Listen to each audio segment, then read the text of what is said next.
Selamat pagi teman-teman, kita berjumpa lagi dalam video pembelajaran online masih tentang HR Management Principles, ya, tentu Principles of HR Management, prinsip-prinsip kunci dalam ilmu manajemen SDM. Jadi sebelumnya kita sudah bicara mengenai manpower planning dan kemudian kita sudah bicara juga mengenai alat-alat tes yang lazim digunakan untuk seleksi karyawan. Nah, dalam video kali ini kita akan beranjak ke fungsi berikutnya, yakni fungsi training and development, ya. Jadi setelah Anda merekrut karyawan, merencanakan karyawan, direkrut, dan setelah direkrut ya harapannya di training mas, ya, supaya mereka melakukan kinerja yang cemerlang, di training secara berkelanjutan, ya, tidak hit and run. Nah, di dalam slide berikutnya ini saya tampilkan ya siklus pelatihan, ya, bisa Anda lihat di depan Anda itu. Jadi yang pertama siklus pelatihan itu ya need analysis mas, ya. Training and Development Need Analysis. Apa saja jenis-jenis pelatihan dan pengembangan yang dibutuhkan untuk posisi ini atau bahkan untuk orang ini, ya. Jadi nanti kita lihat ada dua pendekatan yang berbeda ketika kita melakukan need analysis, ya. Pendekatan pada orang atau pendekatan pada job. Setelah itu kemudian ya kita menyusun trainingnya, ya, tujuan trainingnya seperti apa, tema-temanya seperti apa, kontennya seperti apa, ya, dan harapannya seperti apa atau expected result-nya. Dan kemudian dalam siklus yang ketiga di delivery, ya, training delivery, ya. Ini training delivery ini tidak hanya di ruang kelas, ya, bisa melalui online seperti ini, ya, online learning ini model pembelajaran gaya baru mas, ya, murah meriah dengan hanya membayar sekian ratus ribu, ya, Anda bisa mengakses semua modul video, ya, tidak hanya modul SDM tapi juga management skills, ya. Itu sangat efisien, ya. Oke. Nah, setelah metode online learning seperti ini atau on the job training atau action learning nanti kita akan pelajari, ya. Jadi tidak hanya ruang training di kelas secara konvensional, ya. Gaya pembelajaran baru ya mungkin model seperti ini mas, ya, digital learning, ya. E-learning, electronic learning, online learning. Nah, setelah itu dievaluasi mas, ya, training evaluasi. Bagaimana trainingnya bagus nggak? Ya, penampilannya instrukturnya bagus nggak? Materinya oke nggak? Dan yang tidak kalah penting, impact-nya. Impact dari materi itu terhadap kinerja Anda, terhadap kompetensi Anda, terhadap produktivitas Anda. Jadi itu namanya siklus pelatihan mas, ada 4 siklus atau 4 fase, ya. Nah, mari coba kita lihat yang berikutnya mas, ya. Di halaman berikutnya Anda bisa melihat analisa kebutuhan training. Jadi analisa kebutuhan training ini ada 2 pendekatan mas. Yang pertama pendekatannya disebut task analysis. Jadi analisis ini berfokus pada kebutuhan tugas yang dibebankan pada satu posisi tertentu. Tugas dan tanggung jawab posisi dianalisa untuk diketahui jenis keterampilan apa yang dibutuhkan. Dan dari sini kemudian dapat ditentukan jenis training semacam apa yang diperlukan, ya. Jadi dalam analisa ini yang menjadi fokus adalah tugas posisi, bukan orang yang memegang posisi itu. Jadi tes analisis ini menurut saya memang lebih fokus pada orang, ya, pada posisi mas, ya. Jadi misalnya Anda bikin training plan yang baku, misalnya kayak di Astra itu, untuk menjadi seorang GM misalnya, Anda harus ikut training ini. Siapapun orangnya, orang yang jadi GM harus ikut training ini.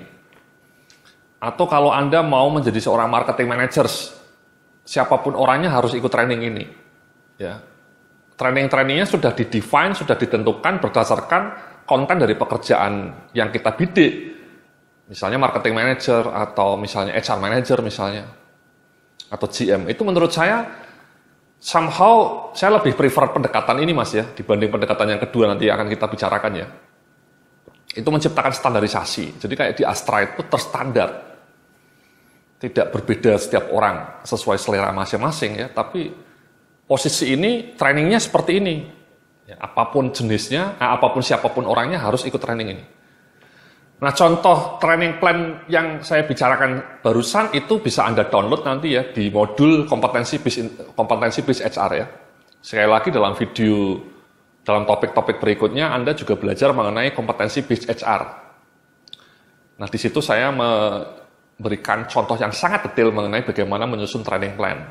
Bahkan juga contoh-contoh training plan-nya, contoh kurikulumnya. Anda bisa download ya di modul kompetensi based HR management. Jadi kelebihan pendekatan ini adalah terstandar Mas ya, kayak TNI itu ya. TNI itu menurut saya salah satu organisasi yang karir planningnya paling bagus Mas di Indonesia ya, selain Astra gitu ya. Selain Astra atau TNI itu luar biasa itu Mas ya. Jadi mereka punya satu kurikulum yang baku untuk menjadi seorang brigjen misalnya. Anda harus ikut training ini saja. Untuk menjadi seorang mayor jenderal misalnya trainingnya ini. Jadi sudah baku. Lebih terstandar, tidak sesuai dengan selera orang per orang. Itu namanya kurikulum Mas. Namanya training plan yang baku. Jadi tiap tahun ya sama. Ya, trainingnya itu per posisi. Nah yang berikutnya ini ya, di slide berikutnya pendekatan yang kedua disebut person analysis. Kenapa disebut person? Karena analisa ini berfokus pada kompetensi orang yang memegang posisi tertentu. Analisa ditujukan untuk mengetahui kekurangan dan area pengembangan yang dibutuhkan oleh orang tersebut. Dari sini kemudian dapat disusun jenis training apa saja yang diperlukan untuk orang tersebut. Ya. Jadi kalau ini seperti TNA tradisional itu yang mungkin Anda lakukan selama ini ya, Anda nyebar kuesioner atau nyebar form ke semua user, mereka suruh mencantumkan training apa saja yang mereka ingin ikuti. Itu menurut saya jadi tidak terstandar Mas ya, sesuai selera usernya ya. Ada yang minta training ESQ, ada yang minta training macam-macam lah ya. Jadi Anda kemudian men-short setelah masuk di meja HRD, ada puluhan judul training yang berbeda-beda, yang macam-macam gitu, sesuai selera orang-orang di kantor Anda. Tahun depannya nanti berubah lagi ya trennya, misalnya tahun ini trennya ESQ, ingin ikut ESQ. Tahun depan trennya apa saja, spirituality misalnya. Semua rame-rame ikut training spirituality. Itu menurut saya tidak pas. Yang lebih bagus ya Anda sebagai seorang HRD managers harus menetapkan standar. Ini loh, training yang baku yang wajib diikuti oleh posisi asisten manajer. Siapapun orangnya harus ikut training ini. Ya, seperti sekolah itu Mas ya. Kalau Anda dulu kuliah ya kan ada mata kuliah wajib, mata kuliah pilihan. Sebaiknya seperti itu menurut saya ya. Training plan yang koheren itu seperti itu. Kalau person seperti ini ya bisa berubah-ubah. Tapi anyway, pendekatan seperti ini tetap dilakukan ya, kadang-kadang ya, karena orang mungkin ingin melihat kompetensi orangnya berbeda-beda.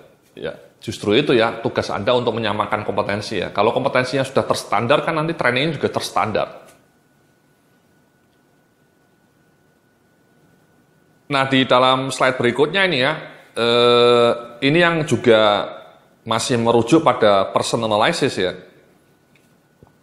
Jadi misalnya kompetensi apa yang dibutuhkan ya untuk posisi tertentu, kemudian karyawannya kompetensinya mungkin masih belum muncul, jadi ada kompetensi gap. Nah, kemudian diikuti dengan training. Ya. Jadi ini lebih detail lagi ya kompetensi gap. Ya.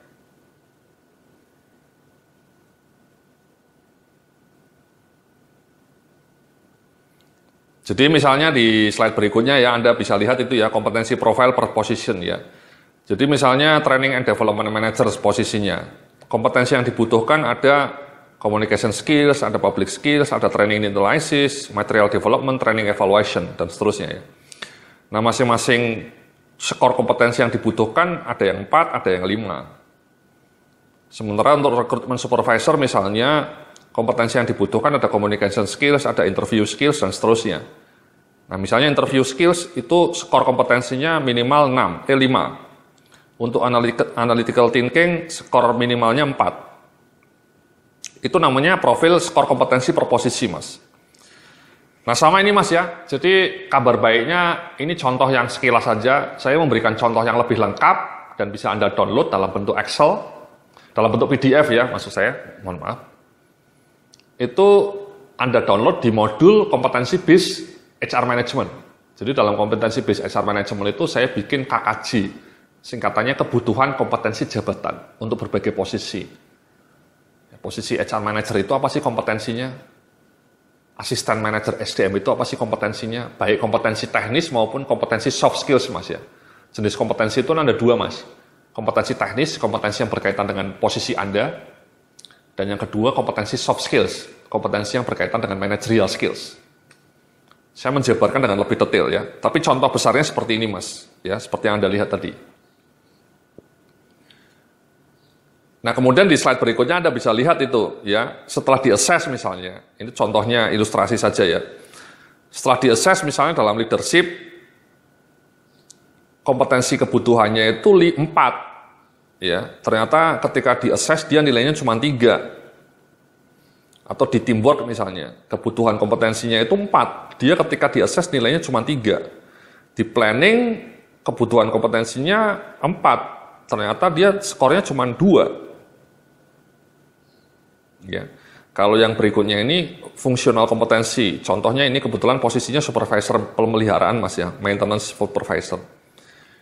Di kompetensi mechanical engineering, kebutuhan kompetensinya 4, dia skornya cuma 2. Mechanical engineering, mechanical engineering maintenance, kebutuhan kompetensinya 4, dia nilainya cuma 2. Jadi dari tabel ini kita bisa mengetahui ada banyak gap, sehingga sebaiknya kita training.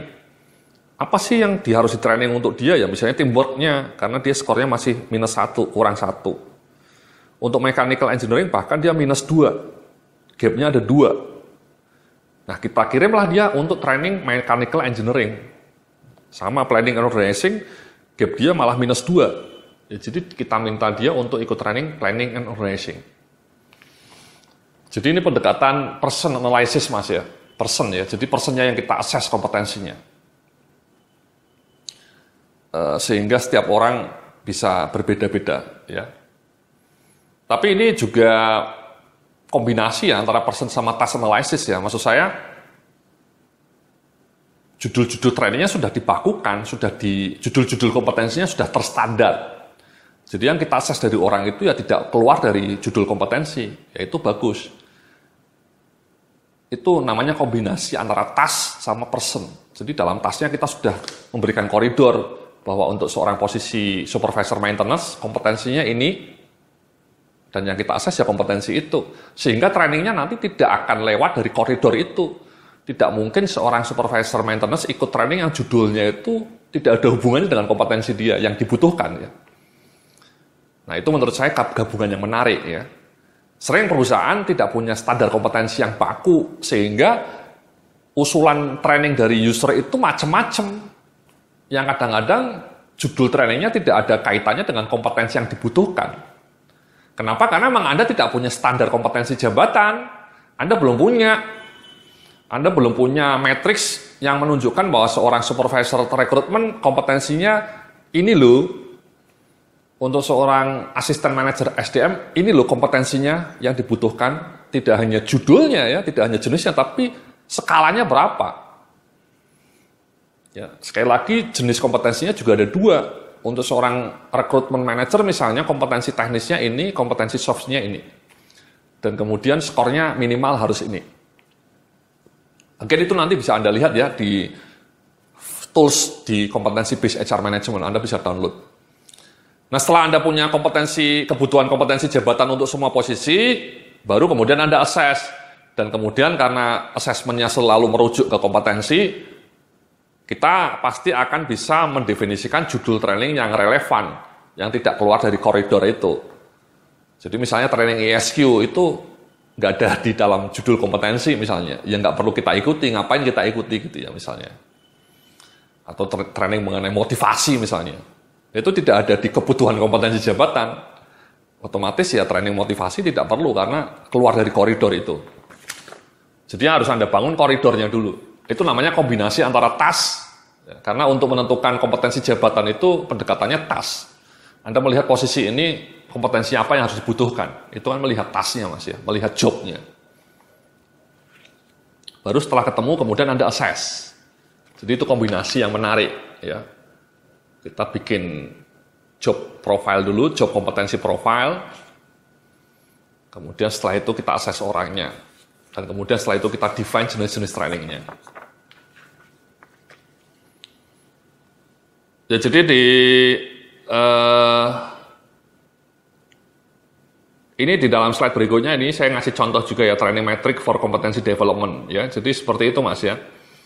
Jadi untuk managers misalnya trainingnya apa saja ya, kompetensinya apa ya, manajemen kompetensinya, training title-nya.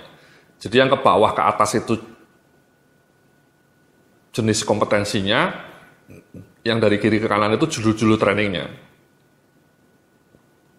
Misalnya untuk supervisor posisinya, dia harus ikut training mengenai productive communication skills, ya. Atau misalnya on becoming effective leadership bagian 1 misalnya, ya. Atau seri pertama, ya. Kemudian untuk customer focus dia harus ikut training mengenai service excellence dan seterusnya, ya. Jadi ini contoh Mas, contoh matriks kebutuhan training untuk perjabatan. Ya, jadi kita bikin seperti ini dulu Mas sebaiknya. Ya, Anda bikin. Ya, saya juga sudah memberikan contoh lagi ya nanti di kompetensi bis interview lebih lengkap. Jadi Anda bikin matriks seperti ini sehingga tidak akan macam-macam trainingnya, itu tidak gaduh-gaduh, atau maksud saya tidak sembarangan, tapi trainingnya harus sesuai dengan matriks ini. Ya. Oke, jadi itu menyusun matriks Mas ya. Nah, kemudian langkah berikutnya adalah setelah Anda bikin matriks ya, Anda bikin ini ya Mas ya, bikin semacam kurikulumnya ya. Jadi di sini Anda harus mendesain materi dan model training ya, modul training ya, bukan model ya, modul training. Jadi seperti yang saya sampaikan di halaman berikutnya ini ya, mendesain materi pelatihan. Ya. Jadi ketika mendesain materi pelatihan itu Anda harus melihat faktor akurasinya, level kesulitan, keterlibatan partisipan, dan aplikasinya. Ya.